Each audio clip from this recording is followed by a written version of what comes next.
Hello friends, അടുത്ത എപ്പിസോഡിൽ ഗോകുലിന്റെ വീട്ടിലേക്ക് അപ്രതീക്ഷിതമായി സച്ചി എത്തിച്ചേരുന്നു.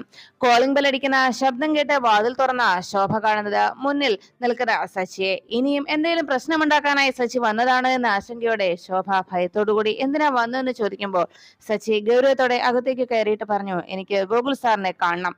ആ വാക്കുകൾ കേട്ട് എന്തെങ്കിലും പ്രശ്നം ഉണ്ടാക്കാനെന്നോ എന്ന ആശങ്കയോടെ ശോഭ ഗോകുലിന്റെ അരികിലേക്ക് ചെല്ലുമ്പോഴേക്കും ശോഭയെ വിളിക്കാനായി പോകുന്ന സമയത്താണ് ഗോകുലും അച്ഛനെയും കുട്ടിയുടെ ഗൗരിമോളുടെ അന്ന് നടന്ന ആ ആക്ടിംഗ് ഒക്കെ കണ്ട് ഗൗരിമോള് ഭാവിയിൽ നല്ലൊരു ലോയറായി മാറുമെന്നും അവൾ അച്ഛന്റെ അഭിമാനം കാത്തു സൂക്ഷിക്കുമെന്നും ഒക്കെ പറഞ്ഞുകൊണ്ട് മകളെ കുറിച്ചുള്ള അവരുടെ സ്വപ്നങ്ങൾ പങ്കുവെച്ചുകൊണ്ട് ഗോകുലിന്റെ ഭാഗം പിടിച്ചുകൊണ്ട് അർച്ചനയും ഗോകുൽ സന്തോഷത്തോടെ സംസാരിച്ചുകൊണ്ട് താഴേക്ക് ഇറങ്ങി വരുമ്പോഴാണ് മുന്നിൽ സച്ചി നിൽക്കുന്ന കാഴ്ച കണ്ടത്. അർച്ചനയും ഗോകുലും ഒരുപോലെ ഞെട്ടുന്നു. ഗോകുൽ അരികിലേക്ക് ചെന്ന് സച്ചി എപ്പോഴാ വന്നത് എന്നൊക്കെ വിശേഷങ്ങൾ അന്വേഷിക്കുമ്പോൾ സച്ചി ഗോകുലിനോട് പറഞ്ഞു, സാറിനോട് എനിക്ക് ചില കാര്യങ്ങൾ സംസാരിക്കണം, അതിനാ ഞാൻ എത്തിയത്. അത് കേട്ടതും ആകെ ഞെട്ടലോടെയാണ് അർച്ചനയെയും ഗോകുൽ നോക്കിയത്.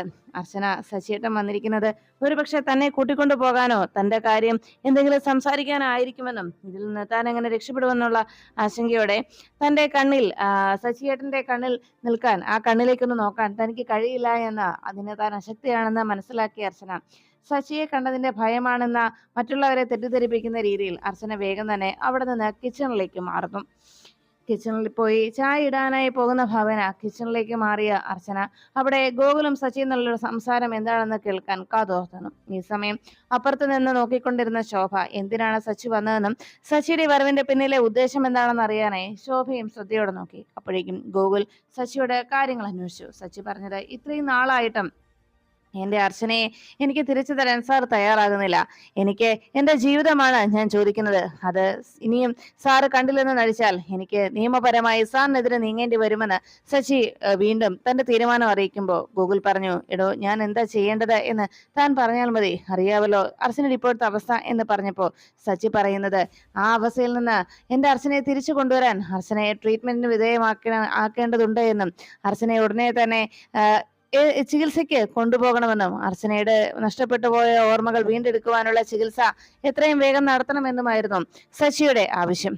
ആ ആവശ്യം അംഗീകരിച്ചുകൊണ്ട് ഗോകുൽ ഉടനെ തന്നെ ഒരു ഹോസ്പിറ്റലിലേക്ക് നല്ലൊരു ഡോക്ടറെ താൻ കൺസൾട്ട് ചെയ്യാമെന്നും ഇനിയും താൻ അതിൽ പിന്തിരിഞ്ഞു നിൽക്കില്ല എന്നും ഒരിക്കൽ കൂടി താൻ എനിക്കൊരു അവസരം തരണമെന്നും ഇത്തവണ കൂടി താൻ എന്നോട് ക്ഷമിക്ക്, ഞാൻ ഉടനെ തന്നെ അതിനു വേണ്ട കാര്യങ്ങൾ ചെയ്യാമെന്ന് ഗോകുൽ സച്ചിക്ക് വാക്ക് നൽകുന്നതോടെ വേദനയോടെ സച്ചി തനിക്ക് ചായ എടുക്കാൻ പോയ അർച്ചനയെ ഒന്ന് നോക്കി. അർച്ചന ചായയുമായി ഹാളിലേക്ക് വരുമ്പോൾ സങ്കടത്തോടുകൂടി സച്ചി അർച്ചനയുടെ മുഖത്തേക്ക് നോക്കുകയാണ്. തന്റെ അർച്ചനയെ എത്രയും അടുത്ത് അരികിൽ വന്നിട്ടും തന്റെ അർച്ചനയെ അടുത്തേക്ക് അർച്ചനയെ കണ്ടെത്താൻ സാധിച്ചിട്ടും അർച്ചനയെ കൂട്ടിക്കൊണ്ടു പോകാൻ തനിക്ക് കഴിയാത്തതിന്റെ വേദനയിലും സ്വന്തം മകളാണെന്ന് കരുതി തെറ്റിദ്ധാരണയിൽ ഗൗരിമോള് തന്റെ മകളാണെന്നുള്ള ചിന്താഗതിയിൽ ഇപ്പോഴും അർച്ചനയും സച്ചിയും മുന്നോട്ട് നീങ്ങുന്നത്. ആ കുഞ്ഞിനെ തനിക്ക് അച്ഛനാണെന്ന് പറഞ്ഞ് തന്റെ മകളാണെന്നുള്ള സ്വാതന്ത്ര്യത്തോടെ ആ കുഞ്ഞിനെ ഒന്ന് എടുക്കാനോ അവളെ ഒന്ന് കൊഞ്ചിക്കാനോ കഴിയാത്തതിന്റെ വേദനയിലും സച്ചി സങ്കടത്തോടു കൂടി ഗോകുലിന്റെ വീട്ടിൽ നിന്ന് പടിയിറങ്ങുന്നു.